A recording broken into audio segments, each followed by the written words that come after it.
Le comité de France Gallo accueille 3 nouveaux membres. Le premier, c'est M. Daniel Théard, qui remplace notre regretté Jérôme Rambaud, malheureusement décédé cette année. Dominique Le Baron du Tac, membre associé de France Gallo, remplace M. Philippe Augier, qui a été nommé président du PMU. Et le troisième est Kevin Borgel, entraîneur du Sud-Est à Marseille, qui remplace M. Patrick Dreux. Et je vais quand même rappeler que les équipes de France Gallo ont travaillé de façon acharnée pour que les courses reprennent dès le 11 mai. L'été a été fructueux. Après un mois de remise en route, le PMU a refait des chiffres très importants en juillet et août, de l'ordre de 15%. En septembre, la tendance s'est un petit peu atténuée, de l'ordre de 9,6% environ. Le mois d'octobre a donc été moins facile, avec un tassement des performances du PMU. Néanmoins, le week-end de l'Arc de Triomphe, qui s'annonçait excessivement difficile, avec le problème de la contamination alimentaire ayant touché les chevaux, s'est déroulé de façon extrêmement sportive et a réuni un maximum d'enjeux qui étaient inespérés, étant donné le contexte. Donc nous gardons tout espoir pour la fin de l'année. Ces résultats très encourageants sont à mettre sur le compte, bien sûr, de la résilience des parieurs et celle des propriétaires, bien entendu. Elles sont à mettre sur le dynamisme du PMU, qui a su remonter le moral des points de vente au moment où il le fallait et les aider,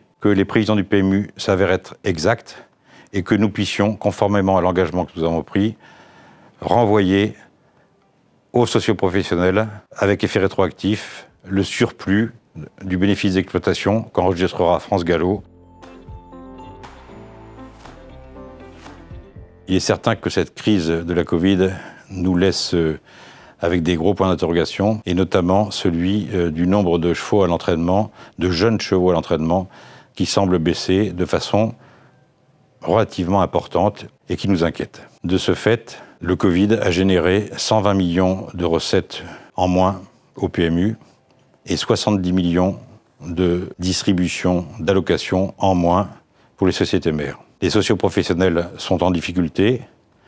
Les propriétaires hésitent à racheter des yearlings et à mettre des chevaux à l'entraînement. France Gallo se devait de réagir.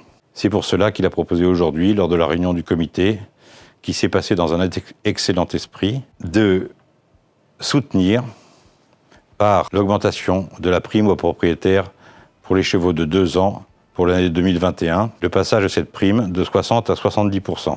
De façon corrélative, un plan sera développé en obstacle pour aider les propriétaires et aider les parieurs à la compréhension des courses d'obstacles et à leur fonctionnement.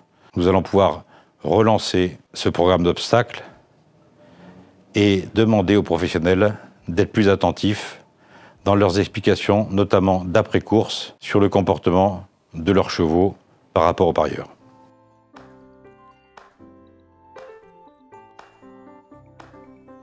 Un message d'espoir, c'est que nous puissions courir, ce qui devrait être le cas, que nous puissions courir avec des spectateurs, que la jauge à 1000 personnes soit maintenue dimanche prochain. La crise de la Covid et la contamination gagnent, mais j'espère que nous pourrons avoir des spectateurs pour cette grande épreuve qui va être très ouverte et qui devrait permettre un magnifique spectacle sur ce terrain d'Auteuil qui est parfaitement entretenu. Et bonne course à tout le monde.